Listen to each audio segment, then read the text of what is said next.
Hey, what is up, everybody? Welcome back to the Travis Hearn podcast. And as you know, we have been in this collection for all of 2025, and it is The Fire is For You. Never forget that whatever fire you're going through today, man, I just know that it's working on your behalf, refining you, purifying your life.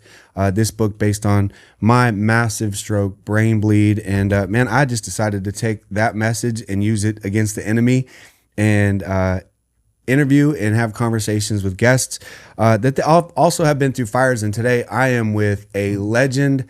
I feel truly he's become one of my closest friends. I love this man. He is the real deal. He is a Christian music artist, a big time banger in all the spaces. He is a 2,900 time Dove Award winner, a 1,300 time nominee for the Grammys. He hosts the Dove Awards. His wife is amazing. Lorna, we love you. I wish you were here with us today. He also started a church in Austin, Texas that already is a massive movement of God with thousands of people in it, where I have preached, and it is a vibe. He is taking over Austin, Texas. Whew, it is a gift for me today to be hosting my one of my good friends, Pastor PT. We're both PTs. PT. Pastor Tauren Wells. Tauren, man, thank you, dude, for being here. Let's go. Bro, I'm privileged to be in the barn. We're in the barn. It's fire. Barnyard Studios. Yes, sir. Did an amazing job with this. Hey, if you don't know, that we're in my backyard, literally in a barn that we turned into. Have you not told people yet? Well, I might have, but just in case. You it might was be a on new my listener. itinerary, the barn. The barn. And yeah. it's red on the outside, but a vibe on the inside. This thing is crazy. It looks like a barn. It's an animal barn. It does. Because we animals for the gospel. We're animals. That's right. Yeah. Bro, it is good to have you. We have a fun weekend ahead. Man, you know what? I want to dig in. I know that you've been through some fires of your own, but before we get, because I think everybody looks at you and it's like, oh, that's Tauren Wells. Like, dude, he's great. Like, Who's that? No. Who's that? No. They know who Tauren Wells is. Come on, man. But like, I mean, seriously, people look on the outside and they're like, man, gifted, great singer, musician, artist, pastor, success, great marriage, beautiful family. But like what everybody doesn't know is that like we're human. You cut us, we bleed, we go through pain, we go through trials, we go through fires. Yeah. And so I want to get into the fires here in a minute. But before we do, man, tell us about just who you are for those that never have heard of you. Man, what a question. First of all, thank you for having me. This is amazing. This is fire. Love you. Love Natalie. Everything that you're doing. Love Impact. Love the book, your story, how you're using it is phenomenal. So it really is a treasure to be here with you today. Thank you for your friendship. Really appreciate you. One of the most generous, kind-hearted, compassionate homies right here. And I'm really grateful. Man, I'm just a kid from Battle Creek, Michigan, man. Cereal City, USA. A Detroit Lions fan. Detroit Lions fan. The Pistons got a nice little run going right now. A Detroit Pistons fan. Come on, Let's bro. go. So yeah, grew up in Battle Creek, Michigan. That's just such a cool name, Battle Creek. Battle Creek. Come on, man. Yeah, that's the only thing cool about it. There's that's nothing such a cool else name, man. sweet. So went to school there. Went to Bible college in Indianapolis. That's where I met my wife, Lorna. Moved to Texas about 16 years ago. Was in Houston at my father-in-law's church. Obviously, Lorna and I got married, started having kids, and then went and worked at Lakewood Church for a few years before starting our own church in Austin, where we've lived for 2 years. So that's like the quick Cliff Notes kind of thing. Started singing when I was young, singing in church, started a band in college, got signed, did the band thing for a few years, and then decided to do a solo thing, which was really more complicated and connected to local church ministry more than anything else. And then, some crazy stuff happened with the music. God breathed on it to a degree, and that really took me to pastoring, which was in my heart all along anyways. And so there's Cliff Notes chapter 2. So on the music side of it, because I'm guessing a lot of people enjoy your music, and a lot of people, if you don't know of Tauren's music yet, I encourage you to get it, download it, check him out on all music platforms. He's a big deal. And on the music front, like, when did you start singing and like dancing, and like how old were you, you know? I mean, I was dancing. It's so funny. I just performed my first wedding, which I got to marry 2 people who are in our church now. This girl who is really like family to us. She helps us with the kids. But she started babysitting my oldest son when she was 13.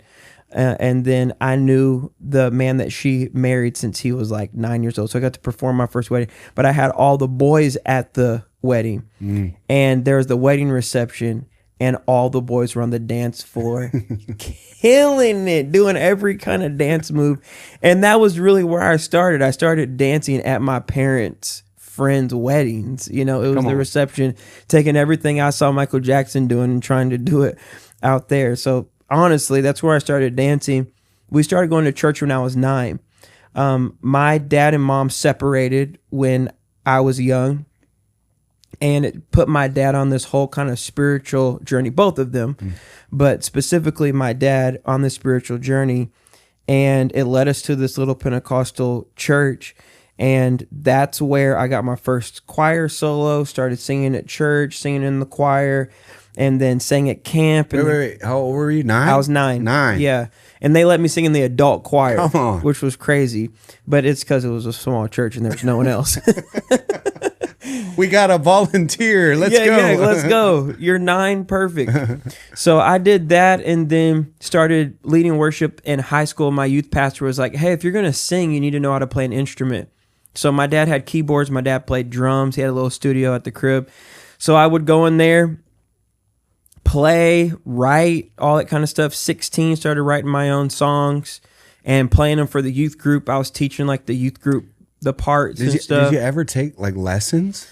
I took a few piano lessons when I was, I don't know, 12 maybe. With no vocal? But only a few. Really? No, not until I was in my mid-20s. And my first vocal lesson, I felt like I had been robbed my whole life from just trying to do this with no help. And now I do vocal lessons. I do a vocal lesson before I sing, every time before I sing now.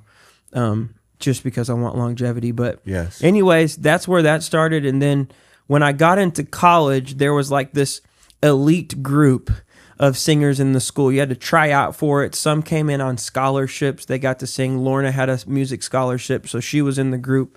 And so I auditioned the first year. I didn't make it. And so I worked all summer that summer trying to slow my vibrato down, sound more, like a church singer than a pop singer, and went back that next year, got into the group, and that was my first context for touring. So I had no other context for like bands out on the road and all of that kind of stuff. I just thought if we call enough of our pastors, of our friends' parents who are pastors, then we can lock in with them and play for their youth groups and all that. So that's what we did. We played for youth groups. We played for pizza. And we ended up playing for Leland Mooring. And his family has a church in Baytown, Texas. And there were like, honestly, I don't know, 30 or 40 people there. Okay, so just tell our audience who is this? So Leland, you probably just saw Leland with Stephen Furtick and Chandler Sons Moore. of Sunday. Yeah, Sons Bro, of Sunday. that's gas too. So sick. If you have not heard that, go right now. Well, when we're done. Yeah. But go to YouTube. After you listen to my EP and Impact Worship's album. Yes. The Sons of Sunday. Another Day. Another Day is crazy. Bro. It's so good. But Leland is in that long-haired dude. But I've known about Leland, man, since he was 16, like Tears of the Saints. He had a band that his brother, his cousin, his sister were all in. And Leland essentially discovered us. He came off of a missions trip, walked into his parents' church. We were singing our songs. There were 30 people there. He went to the ATM, got $300 for us because he knew we had nothing, gave us money. We believe in you guys. His parents took us in. Mama Cindy, just super kind. And then like a year later, Leland called me and was like, hey, you got to come to Nashville, and we're releasing our album, Love is on the Move. We want you to connect with some of our label, booking agent. I said, we would love to come, but we literally can't afford it. He paid for the gas. They paid for our hotel rooms. Come on, man. They brought us into all those rooms, held the door open for us, and introduced us to the A&R agent that signed us. Wow. So, yeah, that's kind of how all that started. That's a great story, man. I mean, there's a lot to it. It's unreal. Yeah. That's a great story. I mean, I didn't know that. That I mean, he literally put us on. And it's just, not to start preaching here on the podcast. Yeah, we're preaching. You just never know. Like, God never wastes a season. Yeah. And in those years when we were riding around in Shelly, which was our 15-passenger van with leather interior, no air conditioning, we're playing Florida, Louisiana, Texas, in the dead of summer. So we're just sticking to the van, about to die. It was terrible. We bought that van for $1,500. We left it in a Best Buy parking lot. I don't know if I've like got a warrant out somewhere. It's still there. We left it in a parking lot. It was so trash. But those were not wasted seasons. God was using every one of those moments that at the time I was wishing away for something better, some breakthrough, some elevation. And God was putting it all together. And I mean, we cold called churches, bro. We cold called hundreds of churches. Hey, we're Royal Taylor. We would love to just come play for your students. I mean, we had crazy stories from being out on the road, but God just used every little piece of that to bring us into relationships. So was Lorna a part of it then? No. She was not. So at that time, Lorna and I were just friends. So he's just a friend. Yeah, she put me in the friend zone, boy. I took that to the end zone, boy. So I was traveling in the band. She was in Houston at her parents' church working, and we were just friends, just talking or whatever. And then the guys were all wanting to move to Nashville to really do the thing. And I just felt to go do an internship at a church. So I was going to another church in Houston to do an internship. And she was like, hey, I think my dad would have you come work with the youth if you would be down to do that. I was like, yes. No, we're about to get from the friend zone to the end zone. Praise God. And so it was amazing being there. And obviously we got married in 2011. I continued with the band for 6 years. And then God just called me out of it, honestly. If anybody is in the Austin area, you got to go check out the Church of Whitestone. His church is, I mean, I mean this, I told you this, but like I'm telling y'all this, it is a move of God. It is so fun. It's one of my favorite places to preach. Man, it's alive. That's crazy. That makes me so happy. It is. It's one of my, I mean, it's dude, and it's so new. I mean, it's barely, what is it, a year and a half old or so, you know? And you wouldn't even know it. Like, how do you manage, you talked about seasons, like, bro, I'm busy. Like, I think like, dude, I'm busy. Like, you know, but I'm like, you're busy. Like, when you think about like you're a pastor, you're a husband, you're a daddy, you know, you're an artist, you go on tours, you got to preach still, you got to shepherd still. Like, how do you balance all that? And do you find yourself feeling like, I'm really more of a pastor than an artist, or more of an artist than a pastor? Or is there like, I don't know, it's kind of 50-50 just because it's who I am? Yeah, it's a good question. I've definitely given up on the illusion of balance. I just don't, like, unless somebody has something to share with me that I don't know, I don't think it's possible. I think that it's far more important to be able to identify the seasons. Like, even scripturally, you have to know the season you're in, because every season has a flow, every season has a pace, every season has a rhythm, and trying to to submit to the rhythm of that season. And I think that's the hardest part for me, because I will try to, I'll show up for summer in a fur coat. Like I'm constantly trying to pull something out of season into whatever God happens to be doing. And there is like a surrender, a perpetual surrender that has to take place of, man, it's okay that you are just at home. Yeah. That's something that my counselor hit me with a few weeks ago. He was like, Jesus disappeared a lot and he was okay not being found. They always found him. Yeah. But he was okay not being found. Are you okay not being found? Yeah. Wow. That mug hit me. Yeah, that's great. And so it's that it's okay to be at home. What is for you is for you. And of course, by at home, I mean, I'm still working. Versus my mentality has been, I've got to do 200 shows. Yeah. This year. Yeah. We got to build the thing. We got to tell people, I care about the messages I'm writing. And so I want to do that. But I've been in seasons where I've tried to force things. Mm-hmm. And first of all, it doesn't feel good. Second of all, it doesn't work. Yeah. Versus just finding a flow. Yeah. In a season. I love that scripture in Psalm 1, that he's like a tree planted by streams. Yeah. And it's like, when you know the season you're in and you're planted in the right place, the flow comes to you. Mm-hmm. You don't have to move to it. And that's been a big shift for me. I'm in the middle of that That's shift. a word. That's a great word. I'm in the middle of it. Yeah. It's so interesting because like a lot of your music is like super vibey, super hype. It's fun. It's a celebration. I can feel the dance. Mm-hmm. I don't even dance, but I hear Tauren Wells. I start, a little move to it. Me and my son Josiah, he's 21. We've been learning to sea walk lately. Yeah. Oh yeah, man. It back? Yeah, we're on that West Coast vibe. Bro, that 8th grade. Yeah, man. We I think we got it. in English in 8th grade. It took me till almost 50 years old, but I've been sea walking, man. But I think it like because as a friend, as outside of music, you have the most like from my position, you're just such a peaceful guy, like a calming personality. Yeah. You know what I'm saying? Yeah. And then you get out there and I'm like, let's go. Like it's like such polar opposites. Yeah.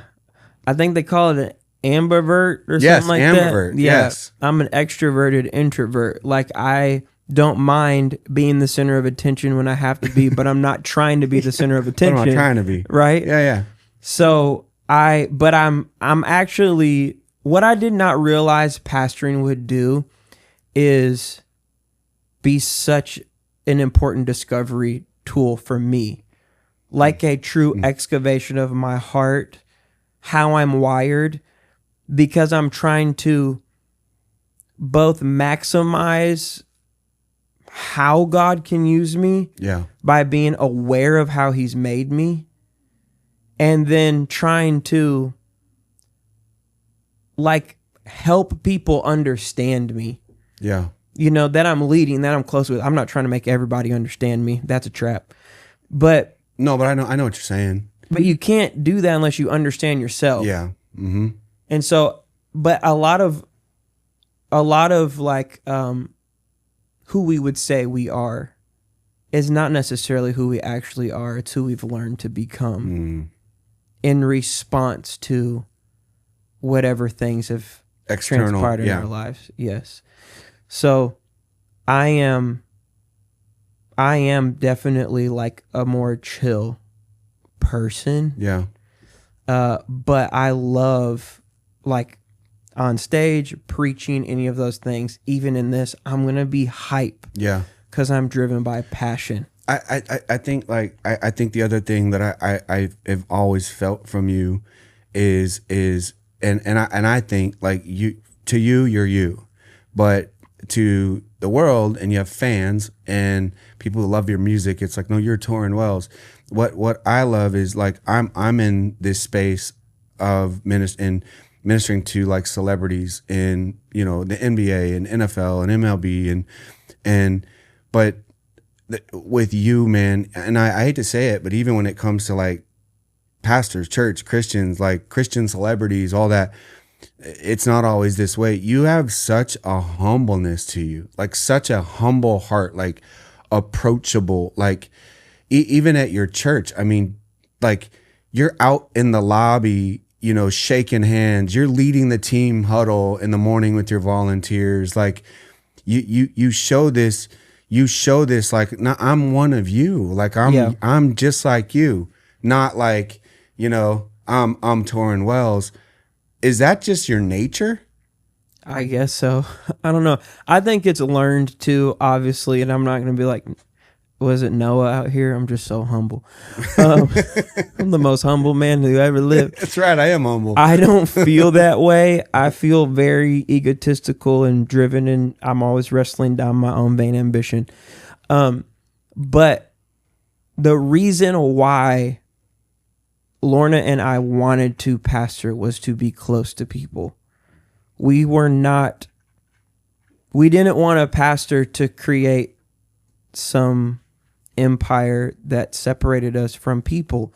Like, I was just explaining this to the church the other week. I was preaching, and I was talking about burden, and the title, I was actually kind of proud of the title. Our friend Stephen Furtick helped me with it, because my title was just going to be Hell's Burden, and I was workshopping it with him. And it's the story that Jesus tells where the rich man goes to hell and the leper that's been at the rich man's gate goes to heaven. And the rich man in hell says, "Go warn my 5 brothers in my father's house that they will escape this torment." And so the message was burdened as hell, that the church would never, that hell would never have a greater burden for lost people than the church does. I enjoyed preaching that. So, but before you continue, now it makes sense. Because when I saw the title, I thought, there's no way that's Tauren's too kind. But now you tell me Stephen was involved. I'm like, that's why there was cussing in it. He got that fiery edge, you know, like I do. So I'm like, yeah, now that makes sense. I can see that for sure. Burden is hell. So good. So it's so good. But I was trying to explain to them that I have toured for 18 years. So starting in that 15-passenger van, my season of life as a 20-something, a new husband, a new dad, 30, all these things. So I've conditioned myself socially that when I go home, I'm in my house. I'm not talking to a bunch of people. I might take a couple of business calls, but I'm out 4 or 5 days a week just pouring out. And I articulate what a week actually looked like. And I think people were really like, man, I thought being an artist was so glorious. And it is a grind. Yeah. So I explain all that. But then I realized I'm in my city now to reach my city, not hide from it. Yes. I'm a pastor to pastor people, not hide from them. And I understand every person is wired differently, and we shouldn't hold every pastor to the same set of expectations. Yeah. So there are Sundays when I'm not in the lobby because when I'm preaching is heavy or I'm tired. But I want to be close to people. That is God's ultimate value. That is his treasure. That is his goal. And that's why I love what you do in the church and beyond the church with professional athletes. And I saw something that you preached the other day where you said, me not talking about the people that I'm doing ministry with would be like you not talking about your kids. It's just a part of my life. And I'm glad that you're unapologetic about that. But I applaud you because some celebrities and athletes are actually the least of these in our culture. Yeah, right. The least of these, not because they don't have access to the things of the world. They have means, but they're often overlooked. Yeah. Lost cause. Not human. Just image, just a person, just a brand. And so it's the same heart that you have to get close to people that other people are looking past, or looking to for things. Yeah. And so that's why I feel like we are where we are, is just to get with people. And that's what I mean. Like that's so good. And I think, you brought up me saying that statement, and that statement, the background is like, there hasn't been a lot, but sometimes there's comments. Like, it could be a Google review, it could be a comment on Instagram, whatever. Like, sometimes there's comments like, oh, he's talking about, celebrities again or whatever. And I understand from somebody's perspective that doesn't maybe know me. Yeah. I understand what that maybe could look like. So I try to be mindful of that. But like it literally would be like, I mean, half of my ministry for 25 years almost has been to celebrities. Yeah. So if I didn't talk, I'm literally turning off a part of it because you don't think I should. Right. And it's like, no, man. I mean, you know what it is? It's like, I think some of the most famous, wealthy, I have means, they're the most lonely. Mm-hmm. They're the most isolated. Yes. They're the most untrusting because they've been taken advantage of over and over and over and used, and parents steal from them, and siblings steal from them, and you don't have anybody you can trust. And so like OBJ, who attends our church, he told me, he goes, this is the first church I felt like I could attend since before college. That's crazy. And I said, why? And he goes, because pre-college, pre-LSU, I wasn't OBJ. Yeah. Like, I can go to church at Impact Church like a human. Yeah. Not like OBJ. Right. And so, I think that the challenge is, I care for the person that lives on the streets as much as I do for the athlete or the celebrity. But the life I live, that's what people see, and people are set to make judgments. And when we're leaders, man, we get judged. We get arrows. You got to take it. Like, it's the old saying, if you can't handle the heat, get out of the kitchen. Right. And at times there's a lot of heat, and then at times there's not. Right. And it's just like taking it in stride and understanding that people are human.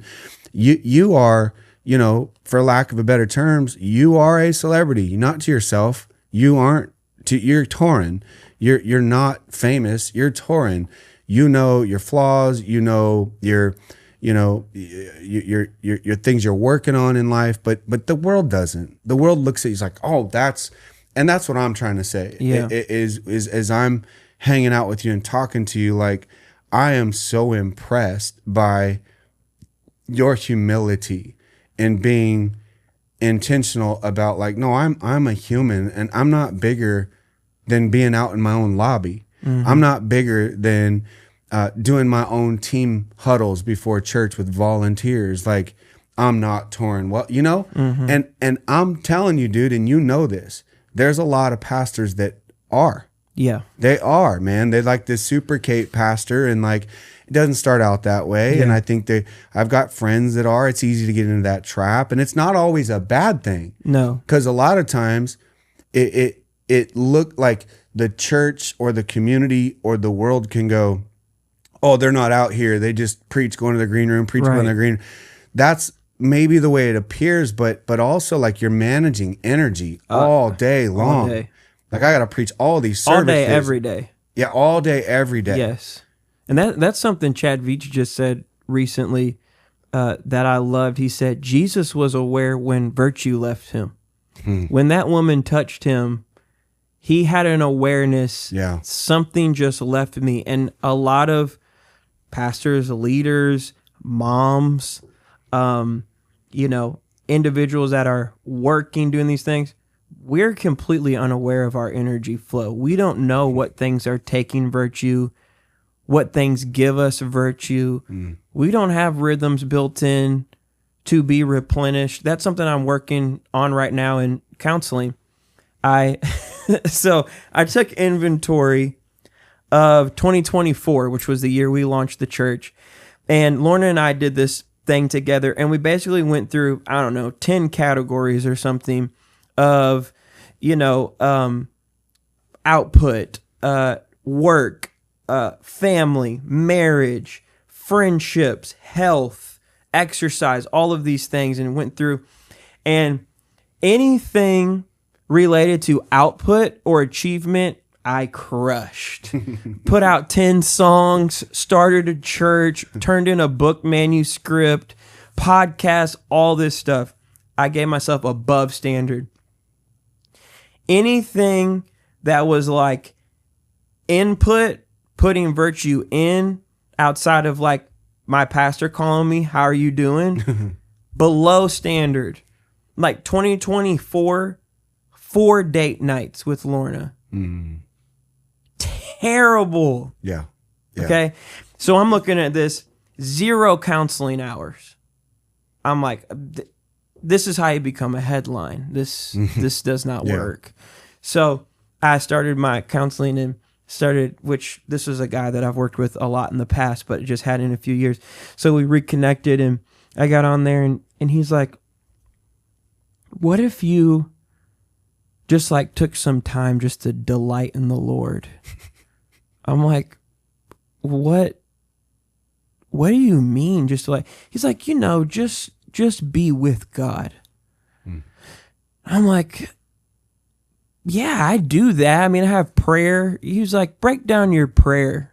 Yeah. Like a good morning. I said, well, I don't do this every morning, but my ideal morning is get up at this time, coffee, playlist, Bible in 1 year, devotion, and then I have my prayers and it's categorized and I've got family, friends, staff, team, all this stuff. He was like, okay.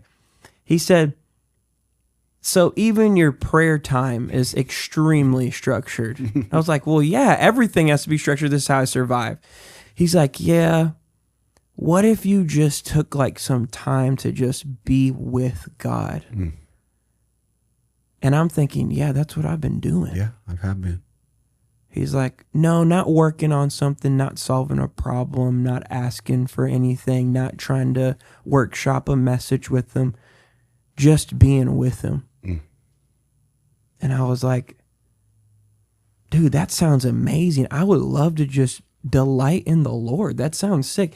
I said, there's an Airbnb that I rented. It's like 25 minutes from my house. I used it when I was writing my book, bro. It'll be awesome. I'll just go up there. I could probably spend 3 or 4 hours there. Just 1 day a week I could put on my calendar and I can just go be with God. And he just grinned at me. He's like, or you could sit in that chair for 10 minutes, close the door, shut off your phone. Maybe you have your journal. Don't bring your Bible. You'll be working on a message. And just sit there and be with God. And I started doing it. And I just went outside one morning and I sat in my driveway as the sun was coming up. And I just sat on the ground and I heard the birds chirping. And I was like, I could not recall the last time I was just like, the birds are... Now, y'all have named your birds here. We did. My wife named them. My wife named the birds. It's a different flow. But we've got these ravens that like they have become pets. Crow. Crows. Russell Crowe. Russell Crowe. She named one of them Russell Crowe. Which is so fire. Yeah. They come up and talk to her every morning now. They're but pets. I'm just like, wow, what have I been missing? And I felt so refreshed. And so when I came back to him and talked to him, he was like, so what do you think was different?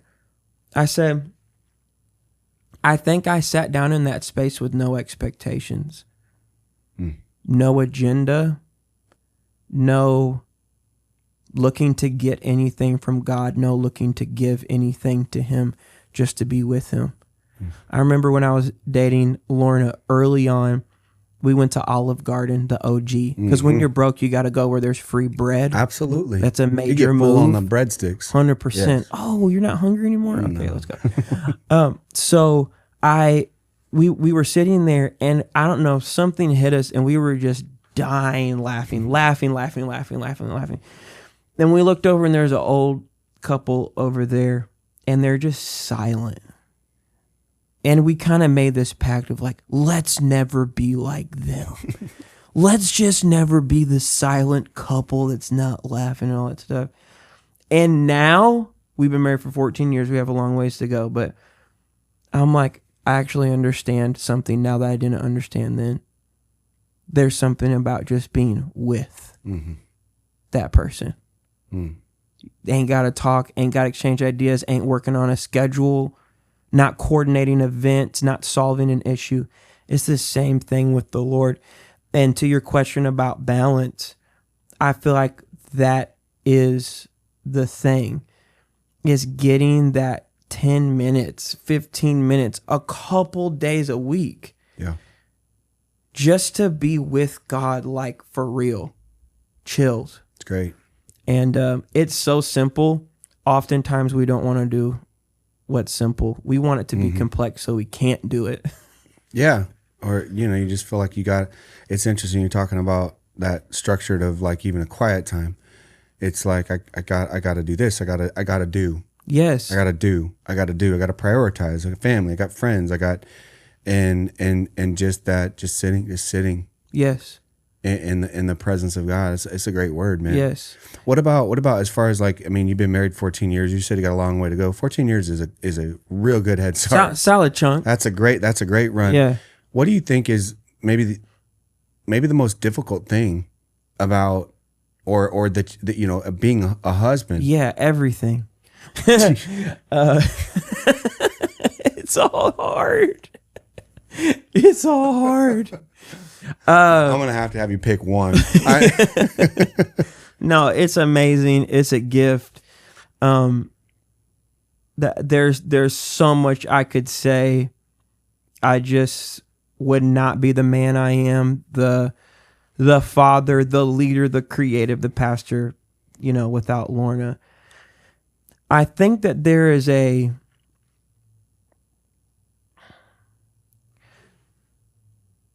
marriage can be, for those who God calls to be married, is the vehicle, I feel like, to a deeper holiness and to a more sound wholeness, because we are constantly faced with ourselves. And Lorna and I have found in our marriage that typically when we're swinging at each other or chipping away at one another, we're really fighting something on the inside. And so I think early on going into marriage, our thought was, well, let's help fix each other. And it's more like, there's the famous thing that they say about Michelangelo carving David. It was just, I chipped away at the stone until David was all that was left. And I think the temptation in marriage is to take the chisel and the hammer and to chip away at our spouse until we shape them in our image. But marriage is much more picking up the pieces and dealing with the dust as God chips away at us. And so not trying to constantly fix, direct, correct, train, and allow God to adjust my heart and shift my heart and shape me. And there's been so many fires, even throughout our marriage, even from the beginning of our marriage, when Lorna and I were engaged, we discovered that our church, the church that her father was pastoring, did not approve of the idea of interracial marriage. So we had hundreds of people leave the church. We had our wedding invitation sent back to us. We just met a lot of opposition and difficulty throughout those first few years of our marriage. And it really forged something in us. It really made like this us against the world kind of mentality. But I mean, in 14 years, there's so many things that you just learn. And we've been in a lot of counseling. We've done a lot of therapy. We're both very hard-headed, strong-willed, stubborn. Yeah. But yeah, I mean, I think that it's so good to hear though, because I think a lot of times people that are married and they love God, they're going to church. Like, dude, it's like on the, some of them, it's on the brink of a divorce, or maybe it's not. They're never going to get divorced, but they just don't get along. They just, I think it shows the realness of like, dude, we're pastors. Like, marriage is tough stuff. Yeah, you work for it, and it does change you. Yeah, I'm not. I would not be anywhere close to who I am today, and it's because of Natalie. And it's not even her trying to change me. Right. I love what you said. It's like you're looking. It makes you look at yourself in the mirror every day, and because we're the same. We're both very strong-willed and driven and opinionated, and but man, what the proverb that iron sharpens iron. I mean, like, dude, there's no greater iron to sharpen iron than your spouse. Yes. And you have a book coming out. And on about joy. Yeah. I mean, you've got songs about joy. Yeah. Before I get to the book, because we're going to get to that, but like, what's the deal with Tauren Wells and joy? Like, what? I'm serious. Like, because I feel like I have some themes in my life, like whether it's been a song that we did or like a sermon that I preached 9,000 times. I have these certain themes in my life. I feel like one of yours is joy. Yeah, unexpectedly, bro. I was not just thinking about joy. I don't think a lot of us think about joy. I think that the very premise of the book Joy Bomb is its problem.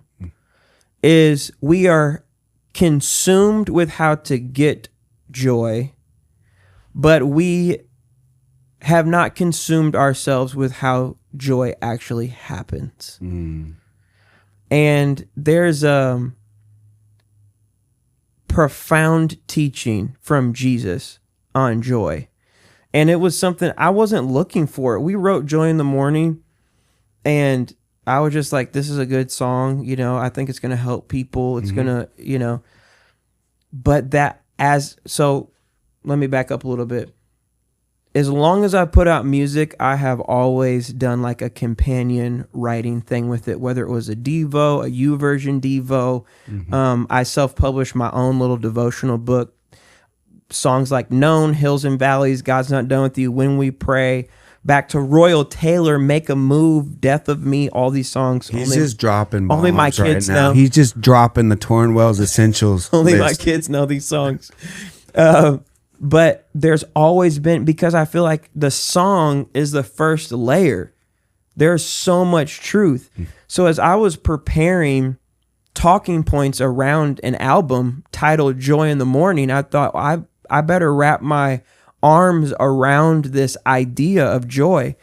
And when I started looking at it, the whole thing just came alive to me in a fresh way. And when I looked at Matthew 5, the Beatitudes, the Sermon on the Mount, blessed are the poor in spirit, for theirs is the kingdom of heaven. All of these things, I realized that word blessed means happy. And then, of course, you have all of this Christian language that separated happiness and joy. The listeners on the mount that day would have had no distinction between happiness and joy. The Hebrew word and the Greek word are both used in the same way all throughout Scripture. It means prosperous, happy, flourishing, this word blessed. And so I wanted to unpack this, and then I realized Jesus gave us codes through this whole message about how to access and detonate happiness in our lives. But it is the exact opposite way that we have been socially and psychologically trained to access happiness. And so the whole thing just blew up in my heart. And so I had to write about it and share it with people. I believe this is crazy, that God wants you to be happy. But the way that we have been taught, even by the church, to get to it has led us to all of the empty places. It's so good. I heard a story. I use it all the time when I preach, but because we're looking for joy, all of it. Nobody wakes up and goes, I hope today sucks. Right. Nobody wakes up and goes, man, I hope I'm depressed. Like, you know, we want joy, but we seek joy. It's like the old country song, looking for love in all the wrong places. Yes. Or I think it's country song, but like that concept and you know, the story I heard that I use all the time is that when a hunter hunts wolves, you know, and he's in the snow and he takes his knife blade out and he coats it in animal blood and then freezes it and then coats it in another layer, freezes it, coats it in a third layer and freezes it. And then he goes out into the night and he sticks the knife in the ground. He goes to bed. Well, the knife is blade up, you know, and so the wolf comes. I don't know if this is a real thing or if it's just a story, but it's cool. Yeah. And the wolf comes and it smells the animal blood, you know, and then it's like, oh, he thinks it's food. Mm-hmm. He starts licking the knife blade, and then he gets through the first level of ice, and then he tastes the animal blood. Oh man, baby. Yeah. And he starts licking more feverishly and faster, and then he gets through the second level of ice to the next level of blood, to the third level, to the next level. Well, pretty soon he's licking the keen edge of the knife blade, and he's lacerating his tongue and his mouth all open, and now he's tasting his own blood, but he doesn't know it. Wow. And then he dies. Yeah. And when I heard that story one day, I'm like, dude, that's literally humanity. Yes. Like we're like, dude, chase women, chase men, chase money, Yes. chase material, chase whatever. Let's Yes. get high, let's get drunk, let's party, let's go on vacation, let's, you know, fun it away. Right. But it's like a false joy. Right. It's exactly. not real. It's artificial. And until you find and discover a true relationship with Jesus Christ, Yes. you won't really ever know joy. No. And you'll give it away. You'll give away what joy you do have, because we have all of these backwards things. I mean, like, blessed are the peacemakers, for they will be called the children of God.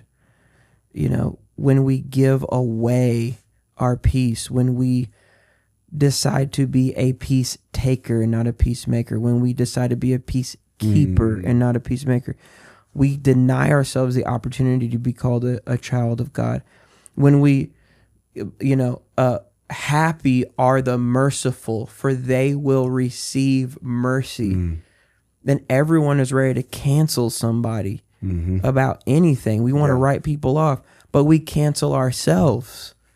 It's so deep, and I'm actually, like, the book's about to come out, so I'm swimming in all of the information. Yes. It's hard to pull pieces out right now, but I will say this, that the place Jesus chose to speak about joy says everything we need to know about it.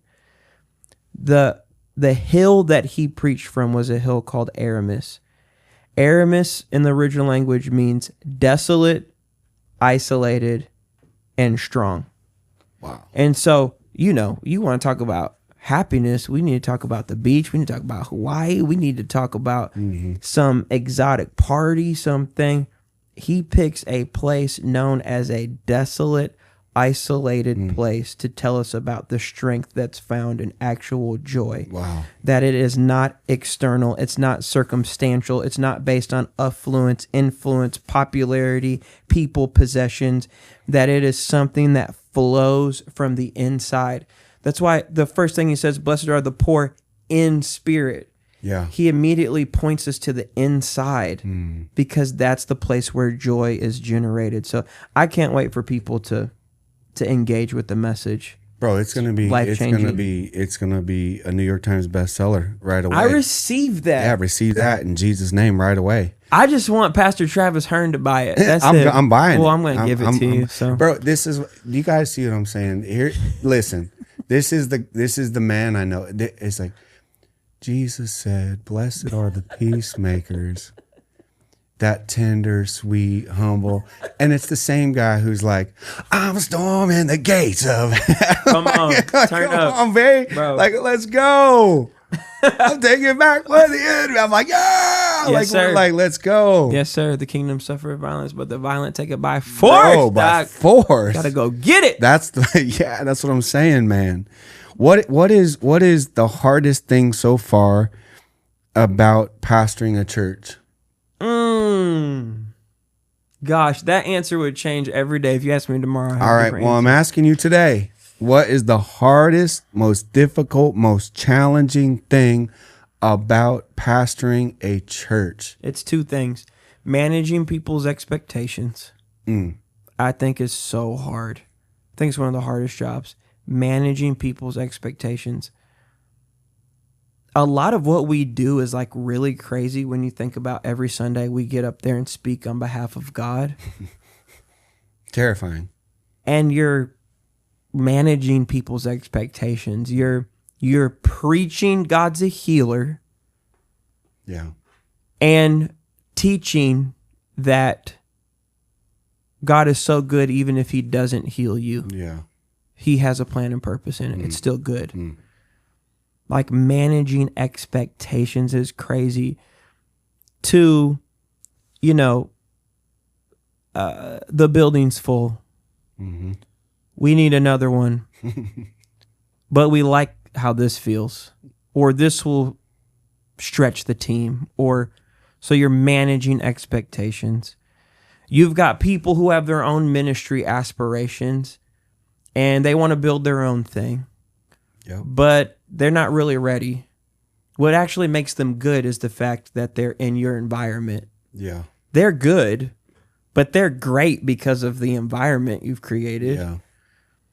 So managing those expectations to me is absolutely crazy. Managing my own expectations, what I expect of myself, what I can physically do and what I cannot physically do, from trying to get a lunch with an usher who serves, to building rock star team members, to having my date night with Lorna, being at the boys' games.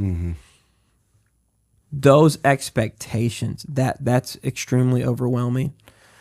And then the second thing is carrying people's burdens. I was not prepared for that. Yeah. Just having intimate knowledge of the very, very, very difficult things people are walking through every day. And you don't know when it's going to change for them. Yeah, right. You don't know if it's going to change and you have no control over it. And so that is also extremely difficult. I feel like on a regular basis, I'm reminding myself that all of this is God's. Yeah. And I think sometimes out of humility, we want to remind ourselves of that, like when everything's super sweet and successful, because you don't want to be like Nebuchadnezzar. But on the other side, it's really important to remind myself that the hard things are God's too. Yeah. Like it's God's problems, it's God's bills, it's God's people. I can't save a marriage, only God can. I can't bring a prodigal back, only God can. I can't, even what I can be to someone as a pastor, as a friend, I'm just me. Yeah. It's God's. And so that fighting for that place and reminding myself of that has been, both of those things have been very challenging. When you say that, it reminds me, it's something that I've been going through for probably a good 6 months. But like, there was a moment, maybe 6 months ago, where I started thinking, like, in Exodus, in chapter 3, Moses sees a burning bush, and we know the story. Like, he goes over to check it out, and the voice of the Lord, the angel God, is like, Moses, don't come any closer. You're standing on holy ground. And I have always, my whole life, heard that preached and taught, like, well, it's holy ground because it's the presence of God. And maybe this was just for Travis Hearn, but it relates to what you're saying. And God spoke to me and he said, it's not just holy ground because of my presence, but it's also holy ground because of your calling. Because that's when Moses was called. That's when he received his calling. Yep. And that's holy, and it's like reminding myself that, like, to steward what's God's well. Right. Like, I am a steward of this. I the good, the bad, the ugly, the hard times, the great times.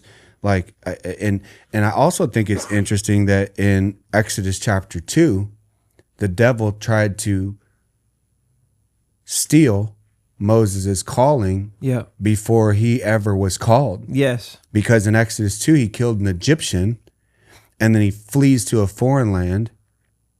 And that's what sin does to us. Like, we sin, whatever the sin is, it makes us hide, flee. We're ashamed. And thank God that he loves us enough to meet us in a foreign land. Yeah, absolutely. Because the enemy wants foreign to become familiar. But God. Right. And thinking about that with what you're saying, like, man, it's such a precious gift. Like, we get the honor, the privilege of serving God in this manner. And man, I know so many people, I'm one of them, that I'm like, man, the enemy almost Exodus 2'd me.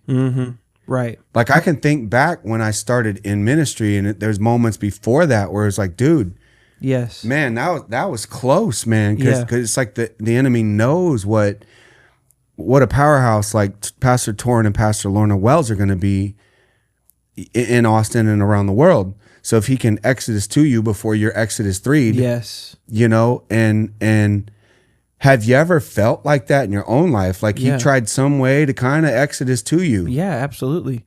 I mean, even just, you know, I've been very vocal on my own platforms just about porn.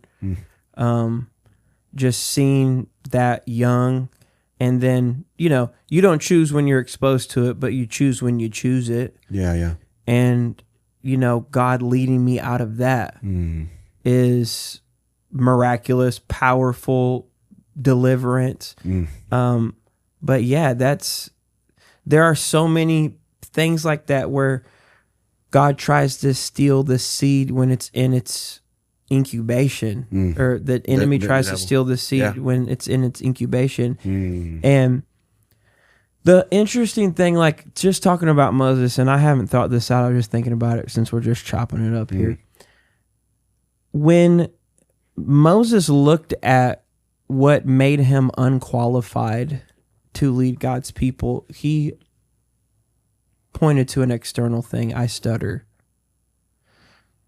But what actually held him back was an internal thing: his anger. And so I think we got to close the gap of, like, what is actually going to sabotage us. Because I think a lot of times we think it's going to be some external, like, deficit that we have. But it's much dangerous, like the enemy on the inside, and how it can rob us. And the thing is, he knew it was there. Yeah. I mean, he had killed, like you said, the Egyptian. Like, it was his calling that drove him to act, but he acted from a broken place. And that never was transformed. Like, God created a solution for what he acknowledged in Aaron, but Moses never acknowledged the anger, and it's what ultimately handicapped him. And I think what you're, like, even that question, it's so powerful because we have to, like, identify the fire if it's going to do its job. Bro, yes. And take that stuff in there. And I mean, that was before we're ever planting the church or anything like that. It was counseling, therapy with Lorna, all those things. And, you know, that's kind of like an easy target, pornography, but it would be awesome to have Lorna on here sometime. But even just like the idol of self-image and some of these things, like even the idol of insecurity, like we hide behind that idol. It's a false pride. It's an inversion of pride. Like, there's just so many things, and those idols have to fall in order for us to step into what God has called us to. And, you know, come on, it's a process. It doesn't happen all at once. But I was thinking about that because, you know, and you know, we're talking about, you know, the fire is for you. And it's like, when we were talking before the podcast, we were talking about how the Apostle Paul, he in Corinthians lists all these hardships he's been through. Man, I've been shipwrecked. I've been left for dead. I've been beaten, whipped, flogged, received the lashes, 39 lashes. I've been hungry. I've been thirsty. I've been cold. I've been naked. But he says this statement and he goes, that's why all the more gladly I boast about my weaknesses. Yes. He says, because when I am weak, he is strong. Yes. And dude, like, respectfully to every pastor in the world, because we're pastors and we're human, or any person in the world, we don't boast about our weaknesses. Correct. We don't. We go, look at me. And we post our best everything online and so the power though, bro. I've never met Carl Lentz. Yeah, I admire him from a distance. Like, and we've got friends. We have 100 million friends that we both are tied through. But I saw you guys podcasted. Bro, what a champion, boasting about my weaknesses. Have to. Like, dude, because when I am weak and I am weak, yes, he is strong. Yes. And we like to hide our weaknesses. And if he would have felt like he had permission to do it early, then he would have never had to do it from the vantage point that he's at. Yeah, that's right. And that is why what you're saying is so important. I hope people catch it. I just preached a message called "Say the Quiet Part Out Loud." Like, we have to be willing to tell the stories we don't want to tell, to say the things we don't want to tell, because so good. By talking about what we've been through, we keep ourselves free from it. Yes. We overcome by the blood of the Lamb and the word of our testimony, the truth of who God says we are. So that's why, yes, that vulnerability. We had a lady in our huddle the other day who was like, just thanked us for leading authentically, because I'm very much just like, hey guys, you don't have to come here. There's a bunch of churches. I'm just telling you, this is how I mess it up. This is where I've fallen short. This is what I struggle with. This is where I'm struggling with God, where I'm struggling with my faith, where I'm struggling with purity, all of these things. And people are like, you too? Yeah. And that actually gives us hope. Yes. We can actually make it. But if we don't talk about it, my brother-in-law says, how will anyone ever know what God can do if we don't tell people what God has done? Come on. It's really that simple. I had this weird staff meeting a few months ago, and we're in a staff at Impact Church. We're in a staff meeting. There's like 50 employees in this team members in this room. And I was talking about the power of our testimony. And I was saying, like, my testimony is crazy. I mean, like, I grew up in brokenness and alcohol and drugs. And then I did alcohol and drugs and all of it, and get saved after getting a DUI and put in jail. And then mama and my pastors lead me to Jesus. So the testimony is crazy. Okay. Then there's my son, who's in the staff meeting, Josiah Hearn, 21 years old. He's never drank a thing in his life, never touched his lips, never smoked anything. Now, he's like the dude, man. I always tell him, like, bro, you're the kid I wish I was. Yeah, you're the young man of God I wish I always was. But then I said to my staff, whose testimony is more powerful? And everybody's just kind of looking at me because they're like, I'm not sure what's it like. Yeah, right. And I said, the one who shares it. Woo! Right? Because yes, you can't tell me that a 21-year-old man of God who's never dabbled in any of this stuff. Yeah. You can't tell me that's not powerful in 2025. What? Are you kidding me? Daniel. Yeah, Daniel. Yeah. Bro. Yeah. So that is so powerful, talking about the word of your testimony. Also, you talking about your own vulnerabilities, like with your people, because that's scary. Yeah. It's like, man, I'm messed too. Like, I'm right. pretty broken as well. Maybe right. I might be more broken than you actually are, and I'm your pastor. Yes. But like, when we are weak, he is strong. Yes. But dude, we live in a world that's depressed. Absolutely. So it's not even like, yeah, we're searching for joy everywhere where you can't find it. Yes. But then we don't find it, and we're depressed, man. We're on depression medication, and We're drinking to like numb ourselves. Yes. And like I've done it all. I'm not judging, man. I've done all of it. Yeah. But what a message, you know, for this day and age, bro. Like you're hitting it on the head. What if you reached for one more thing? I love that story of the thief next to Jesus on the cross. That thief had made a lifestyle out of reaching for things that he knew did not belong to him.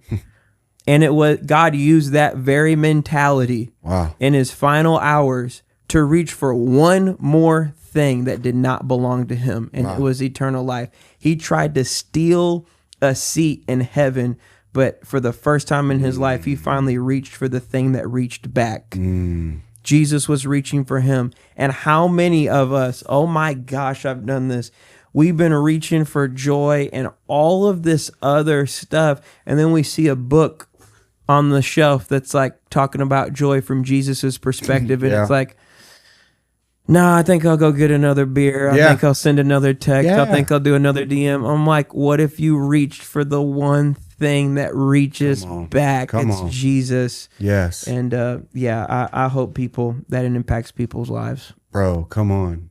You've been talking about some fires and stuff. The book that I wrote, it's literally like, I love your line. I'm taking back what the enemy stole. Mm-hmm. Like the enemy's stolen some stuff in my life. Right now, he still has some stuff that's mine that he's taken, and I'm taking it back. Yes. We're taking it back. But like the whole there's a spiritual warfare, man, that's going on in all of our lives. And for me, and you know this story. My people watching probably know the story. But if you don't know the story, like, we released our first worship song into the world on November 11th of 2022. The title of the song is called "He Is the Miracle." He is the miracle. And we did a feature with Joel Barnes, who crushed. I mean, the dude crushed. He's a beast. Crushed. And then Sunday, I preached that was Friday. Sunday, I preached a message called "He is a Miracle," and the whole sermon was about He is the miracle. Mm-hmm. He still does modern day miracles, and he can heal your marriage, raise your marriage from the dead. I'm preaching. Yes. Then on Monday, I have a massive brain bleed, and hemorrhagic stroke in the basal ganglia area of my brain, and doctors tell Natalie, there's strokes, and then there's like the mother of strokes. This is the mother. Like he's either gonna. They said, if he makes it, we want you to be prepared that the effects of this particular stroke are irreversible. Jesus. So the sermon I preached, it's like one of my second sermon back was reversing the irreversible. Come on. Because that's what God does, and so like, okay, the enemy came at me. So like there people have strokes, people have illness, sickness, but like for me, looking at that in context, it felt like I'm targeted by the enemy. For sure. We release a song, we preach a sermon, I'm telling the world He is the miracle, and then Monday I need the very miracle that I've been telling the world He does, right? Yep. So my whole hope on this book was like, okay, we're gonna flip the script. Like, I'm a fighter. So yeah, I tell the story, but I'm also giving people tools to understand that, like, bro, we all go through fires. And the fire is for you, not against you. So we go through relational fires. We go through financial fires. We go through physical fires, health, sickness, cancer, disease, with relationship, divorce. We go through, I think about my mom, dude. My mom, she just lost her husband this last October to cancer. And Papa Kyle, such a good man, such a good dude. Like, fires. I know you've been through fires. You've mentioned some of them. Mm-hmm. What would you encourage people with today? Like, that they're in the middle of a fire, dude. Like, they just found out they have cancer. They just found out their spouse cheated on them. Mm-hmm. They just found out their child's not going to make it. They just filed for bankruptcy. Mm-hmm. They're in trouble with the law. They're about to get a sentence to go to prison. These are fires, man. Mm-hmm. What would you encourage our listeners today with their fires that they're in?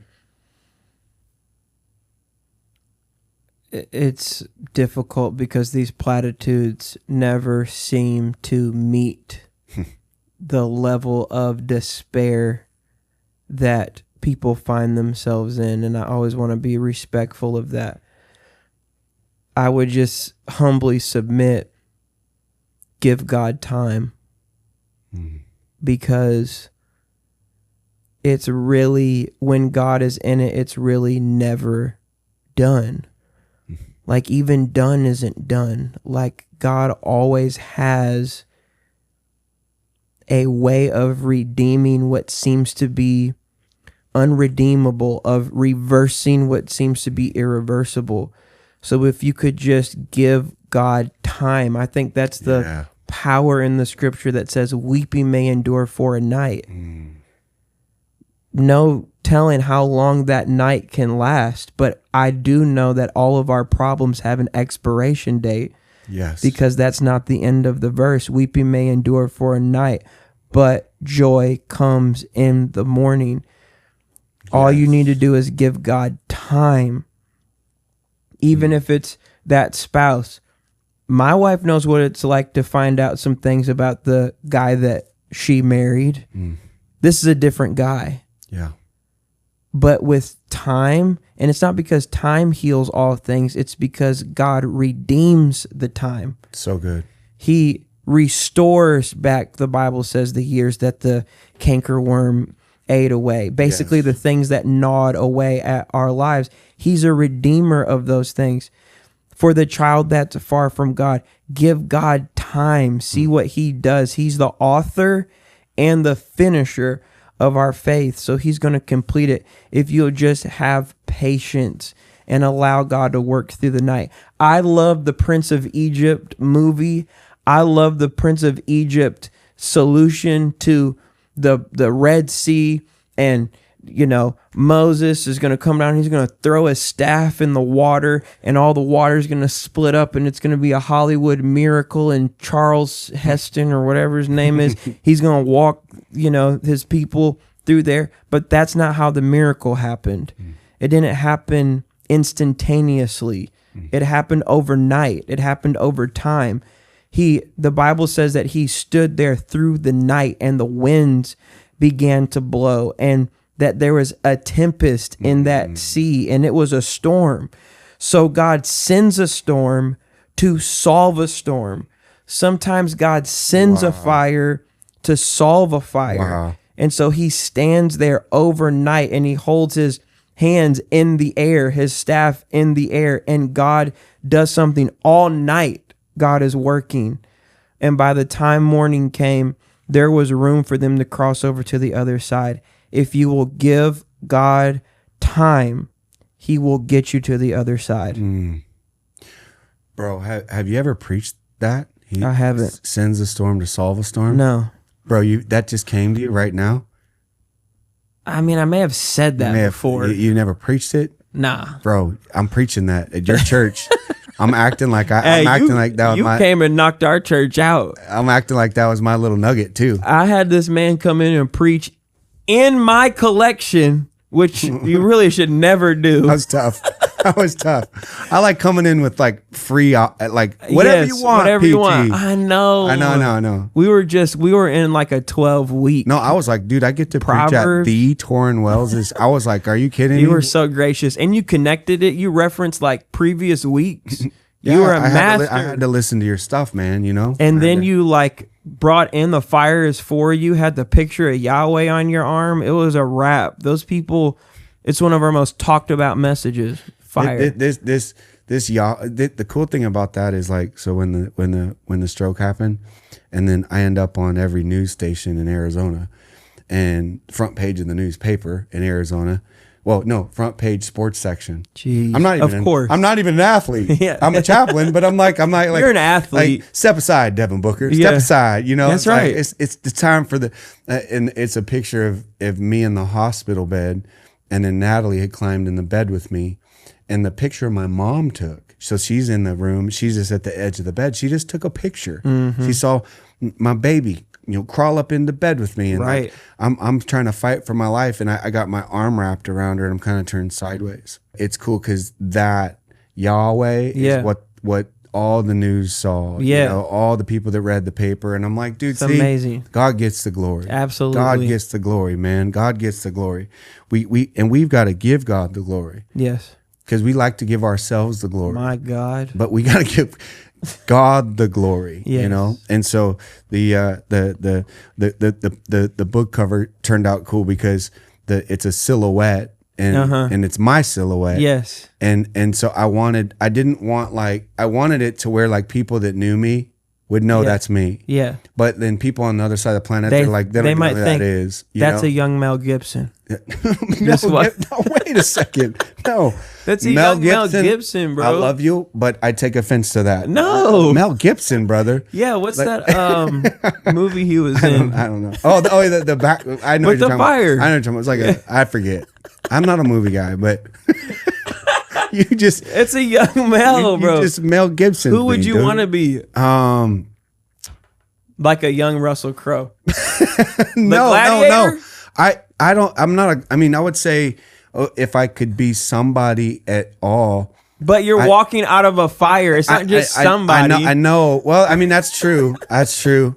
It has to have maybe like a UFC fighter or something. Okay, I don't know. I could see that. You know, just less famous though. Yeah, I'm going for like the who's who, bro. I would be like a Matthew McConaughey or something. You know, don't look like, that swole. No, I don't know. Walking out of a fire, man. You know, Lincoln Lawyer. This guy's walking out of the Lincoln Lawyer movie set. With those biceps. I don't think what's so. the guy? You know what? But sometimes it's not about the actor's physique or what they. It's about the persona. But all we have here is a physique. It's literally a silhouette. No, but you know, it's like a silhouette. What's the guy of a physique? Y'all see? Oh, it's Jack Reacher. That's who it is. Reacher. There you go. What's Reacher. The guy? The guy's name. Have you seen the movie The Town? Bro, it's so good. Wait, Ben Affleck? I think so. He's in that. But that's not the guy I'm talking about. It's the other guy. So not Batman. Not Batman. I'm failing miserably. You gotta get the right people, bro. This I'm not a movie is guy. a young Mel Gibson right here. Come on. What? This man about to come in and save the day. No.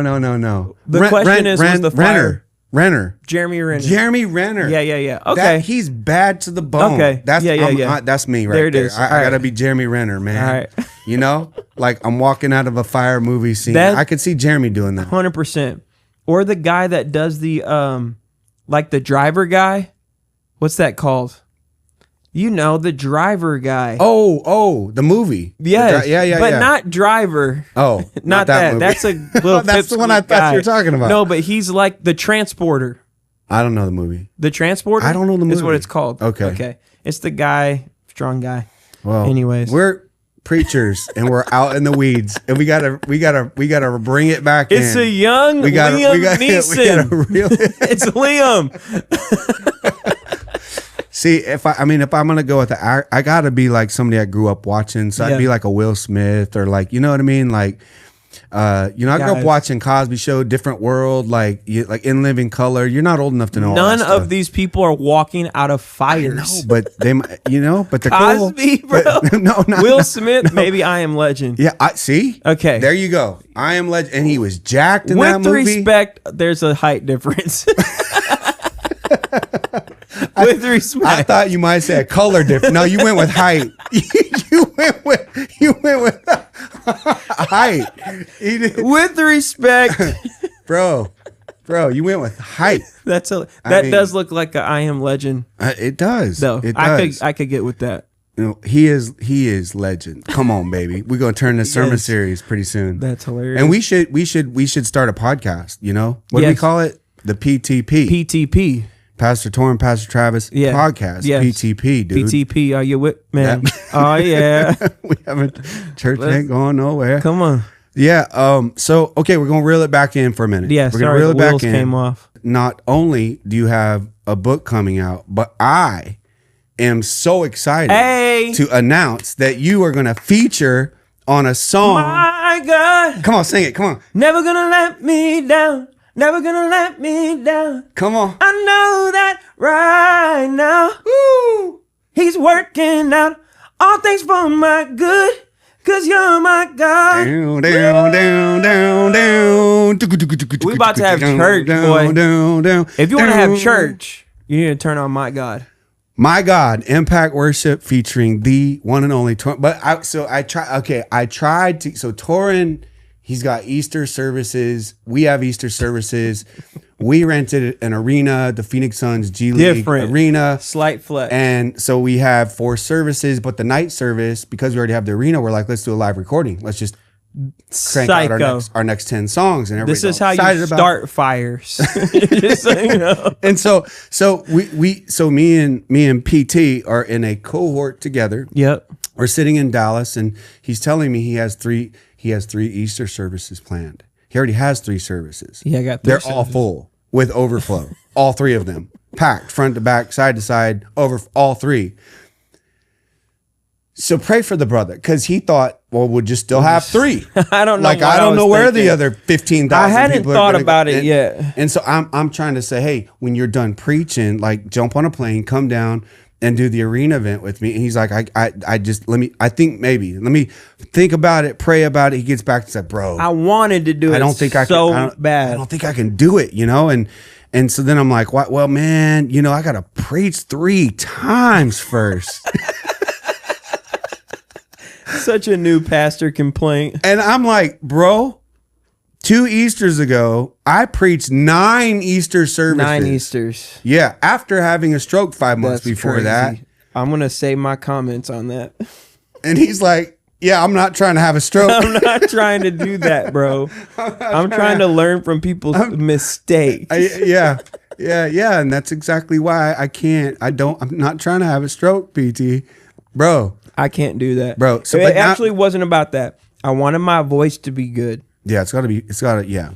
Because your voice could be bad, you know? After preaching 7 services, bro, my voice will be bad. Bro, you just went on like a 8 out of 10 day tour. You're singing every night. PT, I don't go up and do TED Talks. I preach, bro. You do preach. I preach from my toes. You bring it. I'm gonna regret it at some point. But You do. Preach from the diaphragm. That's what you want. That's what I need to do. Make sure that preach is coming from the diaphragm, not that throat. But even 7 times, So now you're doing 7 services. Yeah. Come on, somebody. Yeah. 3 Saturdays. Pray for us. 3. I told the church, I said, it's going to kill us, but there are some things we're dying for. Don't say that, dude. That's all too real. Don't say that. It is real. Yeah. No, I keep it a buck with them. Yeah. We're managing expectations. Yeah. This is going to be really hard. It is. But you know what else is really hard? People looking at you in eternity and saying, why didn't you tell me? Exactly. Come on. That's so exactly we're right. just going to get out there and do it. Now, I am committed. We're not trying to build a church that says we build families and then our whole church system sabotages families. Yeah, right. But for Easter. It's Easter. Yeah. We're going for it. It's Easter. So you're brand new church. You're a year and a half old. You've already outgrown your building and all that stuff. Again, if y'all haven't been and you're in Austin or you're traveling to Austin, come through, check it out. The church at Whitestone. It is. I told you before, it's one of my favorite churches to preach. And also it's a cool city. Austin is a vibe, bro. It is. Yeah. It's a cool city. Where did I say what's You stayed in the Domain. The Domain. Yeah. It felt like a domain. little outside of the city. But it's a great option. It felt like the Design District in Miami. Yeah. You been there? Yeah. It felt similar. Yes. Or like smaller. like the Scottsdale Quarter. Yes. Kierland, it's got that same vibe. Great shopping, great vibe, good coffee. Good food. Yeah, good food. Good restaurant, good people. Yep.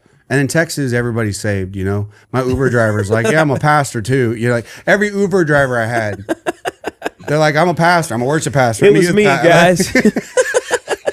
It was me. One of them was Tauren Wells, my Uber driver. I've thought about like wanting to do that. Bro, that'd be a great. I just want to work like a normal job. That would be a killer podcast series. It'd be sick. You're driving like Lyft in and Austin. Ubers. Yes. Bro, the people I meet too, just like they need Jesus, but they're already awesome. Yeah. I'm just like, if you knew Jesus. Yeah.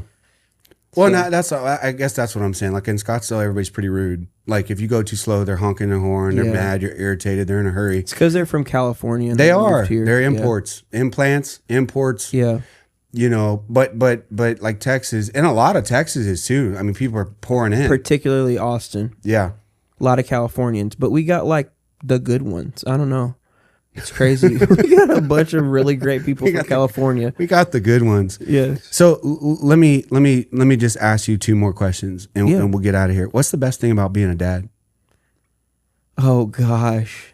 Because you're a dad. No, I mean it. Like you're in the mix. You're a daddy in the mix. I'm trying to be. Yes. You're going to games, soccer games, football games. Like you're in the mix. I'm trying to be. That's that Toby Mac lyric we were talking about. Toby earlier. He said. I'm gonna be a daddy.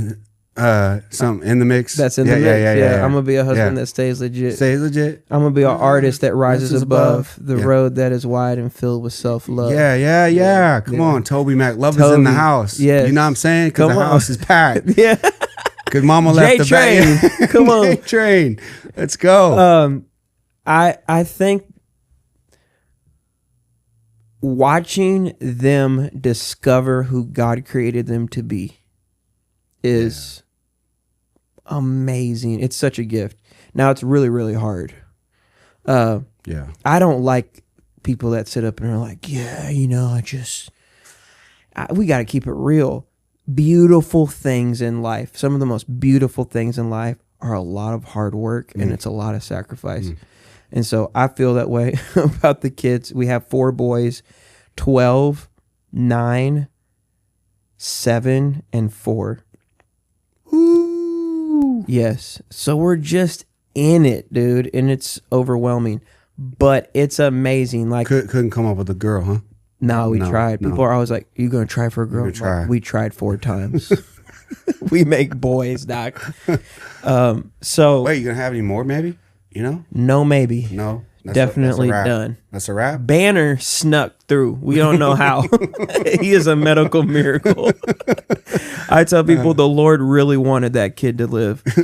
But just watching them come alive, the coolest thing with planning the church was I'll never forget going to them first, early, and saying, what would you guys think if we had our own church? And they thought about it for a second because we were part of great churches. They thought about it. Kanan was like, that would be awesome. He said, we could have like a kid's slide in the lobby, but we could have like a big hallway like Lakewood has, but we could have candy in the classrooms like Royalwood. Like he was putting together he said, we could have KB come like rap at our church and I could be the MC. Come on. Like what is cool, and it was his at the time, I don't know, he's 12, 9-year-old, 8-year-old brain thinking, but he had vision for it. And all of them, they just have vision for it. And then if I give them time to talk and I'm just listening, vision for it just pours out of them. Wow. It's amazing. Yeah. And God works through families. Abraham, Isaac, Jacob. And so I'm excited to see what God does through the boys' life. We're not trying to put anything on them, but we have a very good idea of what's in them. Yeah. If a seed reproduces after its kind, if what's in it is supposed to come out of it, then we know what's in these guys. Yeah. And so I can't wait to see God just bring it out. But that's my favorite thing. And it's not all church stuff that they like. They like basketball cards and baseball cards and Pokemon Don't At Me and all that type of stuff. And it's just fun to see what lights them up. Yeah. Man, I love, you know what? I love as a dad that when you're, so I think of it like this, like, I don't really grow up with a dad. Like I have a dad, but like I didn't, like when I was 5, my mom and dad divorced. I lived with my mom, grew up with my mom, but like exploring, and there's seasons because, you know, they're little, then they're, 10, then they're 15. And it's like mine are 24, 21 and 15, crazy. But like the seasons and enjoying those seasons, and watching your, 2-year-old become a 21-year-old. Yeah. And so, and then watching like what you're saying, we're kind of seeing certain things fleshed out, and I see Josiah who's 21 and, I have my stroke, and then that dude's my driver. He's driving me to the arena to do chapels. He's sitting in, dude, I'm doing chapels with a blood pressure monitor on my arm, you know, and he's managing me, and now he's taking care of me. Right. He's my dude, you know, and it's like my guy. Yeah. Here's a crazy story, and then I have one more question for you, but I have this stroke, and it's November 22nd. Well, one thing he and I share, same, don't at me, but one thing we share in common is we love Metallica. Yeah. You know what I'm saying? We love Metallica. Yeah. And you know, I loved Metallica when I was in high school. Yeah. That's when like Enter Sandman came out, and like, you know, I'm an athlete. So like, let's hype music, and give me your helmet. Right. You know? Yeah. And then, you know, went to concerts as a kid. And then I really haven't listened to them much. Yeah. In forever. Well, then Josiah, he played basketball. He was a, you know, back-to-back state champ in high school. And then he graduates, and he's like, well, what do I do now? Yeah. See, I'm going to pick up the guitar, you know. So we're in the bedroom one day, and acoustic guitar, and I go, bro, I said, you know that Enter Sandman song? You know, and so, and I play a little guitar, but not very good. But I got a little, I said, you know, it's this riff, you know.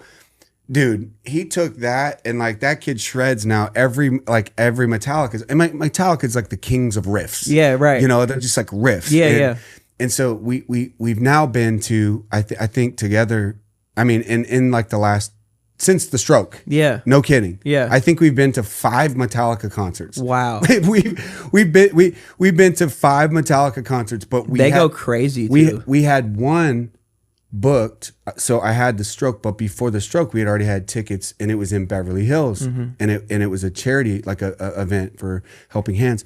So I'm thinking, okay, if we're gonna go to one of these, I don't know, I haven't been to one in a long time. Yeah. Like, they were crazy when I was a kid.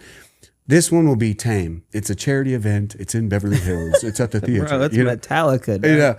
And so, but then I had a stroke, bro. And so like, I might be wrong on my dates, but I think it was 4 weeks to the date after the stroke. And I go to my doctor, and I'm like, I love my son. I mean, like I freaking love this kid, and I really want to go to this concert with him. And my doctor was like, you can go, but I want you to take earplugs, your blood pressure monitor. Dude, we're in the second row. Yeah. You know, these guys are falling our faces off. Yeah. I'm like, parting my hair. I've got a blood pressure monitor on the whole time. And that dude was my protector. Like, we went up to the concourse, and somebody bumped me, and he's like, you know, he takes some jiu-jitsu and stuff. Like, mess with Joe. Yeah. You know? Yeah. And like fending for me. But like, dude, those moments. That's precious. Are so precious, man. We got to go to the one in Seattle a few months. I don't know why this podcast took a Metallica turn, but it's because of my son. It's because of my boy. Right. But like, and he works for us full-time ministry, but we got to go backstage, the green room. We met the band, and we got to hang out in the dressing room of Lars, the drummer, and it was incredible, dude. It was like, are they cool dudes? Super cool dudes. Yeah. You know, super cool dudes, man. Yeah. I mean, the best. So it's amazing how you meet people at that level, and they're just the coolest. You meet people with a fraction of their fame or stardom, and they think they're somebody. They act like they're They all so sick. I mean, so the sister of the drummer, her name's Danielle. She's one of the news anchors here in Arizona. So she's the sister-in-law. So Lars, the drummer, married a woman, and her husband, or her sister, is this girl. Okay. So she's the one that paved the way. I'm like, dude, are you kidding me? Like right now, like this isn't. So finding those moments as a dad with my daughters, with my son, that like, dude, those are that's the best thing you can do, man. Time, spending time, memories, making memories. Like, man, I could be off work and I could be out traveling. Like we go together. Yes. If I can take my son, my daughter, I'm taking them. Yeah. You know, try to pull one along. Yeah. And so but what you said, like, man, helping grow them in their God-giving purpose, like, dude, that starts at little young age. Yes. Because they're all different. Yes. They're all wired different. Yes. And I'm just learning to take the time to listen. Like, I'm literally learning it. I'm not saying, hey, guys, here's what you do to be a great dad. I don't know. We'll see what happens with these kids. But taking the time to listen. When I listened to Kanan, That's my oldest son driving home from a basketball practice. He started talking to me about, he was like, we need to really work on the mics at the church. I'm like, what do you mean? He said, like, there will be multiple times when someone will go up to talk and the mic won't work. And I'm like, yeah, that drives me crazy too. I said, what else? And I really felt like the Lord said, keep asking questions. Wow. What else do you see? And he went through a whole list of things in kids that, from platforms that we should expand this platform in here. We should really add a mid-tempo song because we do hype and then slow. That's and crazy. There's nothing to take the kids on the journey. Like, and it's all his language, right? Like, but I'm just like, it dawned on me. I got a 12-year-old back here. He's smart. He sees things. This is in him. If God made everything to reproduce after its kind, then when you look at who you are and what you do, you get so many clues to who is inside that person. And so I'm just trying to listen and ask questions and get their perspective, because it's so helpful. Yeah. Like, in the same way Josiah is helping you navigate a concourse. Yeah. These kids end up helping us navigate our lives. Yes. So building that, Incredible. Here I am, 38, talking like I'm grown, but He's seasoned veteran. Yeah. Seasoned veteran. But- what okay, here's my last question. If you could define Tauren Wells in one word. One, can I get three? No. One word. What would that one word be? I'm gonna hyphenate it. You're playing games. You're playing games, man. Okay, hyphenate it. I would say something like God's child. I would, my answer would be child of God.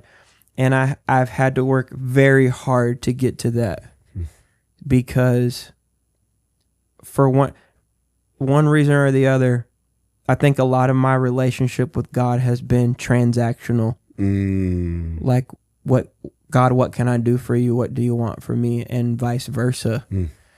And going back to our conversation earlier, one of the first things my counselor asked me years ago when I started counseling, he was like, if you take away being a husband and you take away being a father, you take away being an artist, who are you?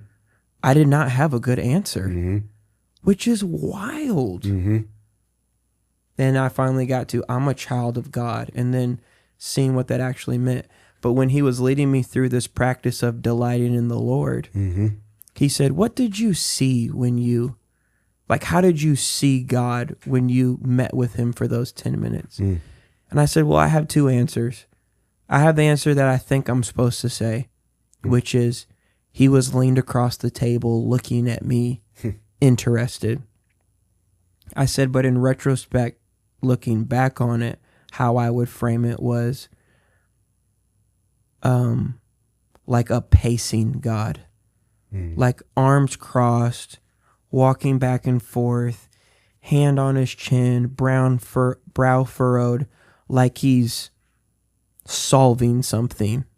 And then he kind of glances over at me like, oh, I'm glad you're here. We can start now. Yeah. And it's like, that's not a son. Yeah. That's a hireling. Yeah. That's a, and so I'm trying to even reframe how I see God. It's how I want my kids to envision me. And it really checked me. Like, if someone were to ask my kids, how do you see your dad when you just think about him? What do they see? Busy, preoccupied, looking at my phone, working on something, solving someone else's problem, busy, always in the middle, or am I leaned in, there, present, intentional? And so I want to see God, in that way. And it starts from that framework of how I see myself. God's child. It's great, man. I love that. Hey, listen, if you don't already follow Tauren Wells, follow him on all his socials, follow him and subscribe on his YouTube channel. I know he'll bless your life. I've been doing this thing, man, where we've been just closing out with my guests, praying for people. And so praying for people that are going through fires, man, difficult times in life. Would you do that for us? Yeah, absolutely. Yeah.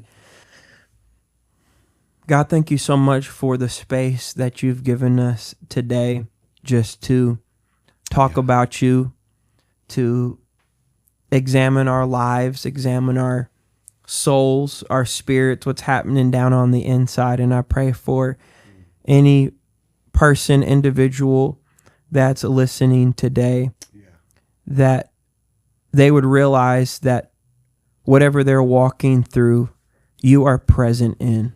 Yes, Lord. That they are not alone in this, no matter how lonely they may feel, no matter how desperate, unseen, overlooked they may feel. I pray that they would know that you are the God who is with us, that you are close. And I pray that they would be filled with hope today.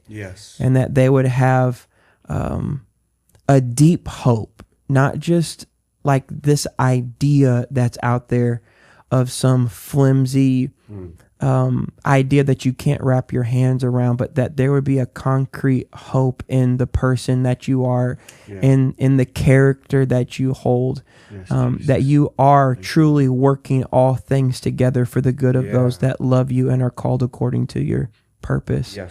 We thank you for being close, for being in our conversations. I pray that you would bless this podcast, that it would find its way into the lives of others. I pray that people listening right now would have individuals that would come to their mind right now, that they would want to share this conversation or other conversations with, to let their friends and family and people know that the fires and the difficulties, the struggles that they're walking through are only temporary. Pray that you give us that same thing, that same principle that Paul lived his life on, that this momentary suffering can't even be compared to the glory that's to be revealed. We love you. You're our treasure and our goal. It's in Jesus' name we pray. Amen. Amen.